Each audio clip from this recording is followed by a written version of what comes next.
Chaque destinée s'accomplit à travers des connexions ordonnées par Dieu. Dis des connexions ordonnées par Dieu. Des connexions ordonnées par Dieu. Et il faut savoir les reconnaître parce qu'il y a des connexions ordonnées par Dieu. C'est-à-dire qu'il faut accomplir ta destinée. Dieu va placer sur ton chemin des hommes ou des femmes pour que tu puisses accomplir ta destinée. Ils ont été placés là, ils ont été ordonnés par Dieu. Sauf que certains parmi nous, des fois on ne reconnaît pas, des fois on ne sait pas honorer, des fois on ne sait pas préserver la relation. Et du coup, ça crée tout un méli-mélo. Et c'est comme ça que beaucoup de personnes passent à côté des desseins de Dieu. Dis que ce ne sera pas mon partage. Ce ne sera pas mon partage.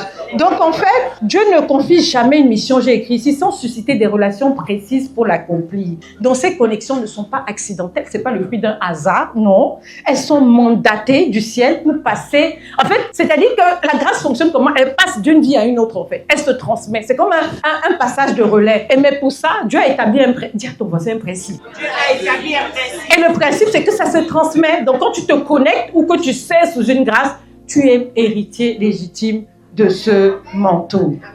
Ah, est-ce que tu as un petit coup? Amen. Ah, vraiment non. Tu es là ce matin. Voilà, c'est ça. Donc, on va lire dans Acte 17, versets 26 à 27. Si on peut juste me projeter, il faut qu'on lise ensemble. Parce que quand je dis ça, peut-être tu crois que j'invente. On lit ensemble. Dieu a fait sortir tous les peuples d'un seul. Dieu a fait quoi? Sortir. Et c'est de quel homme il parle? Ah, non, tu es là ce matin. Voilà. Donc, et on continue. Il les a établis sur toute quoi? La terre. Et il a fixé pour eux. Oh, dis ça bien. Des temps et des pour leur lieu d'habitation. Il a fait pour cela. Pourquoi? Et pour qu'ils puissent. Bien que... Ah, tu as compris ça? Donc, toutes choses arrivent en son temps.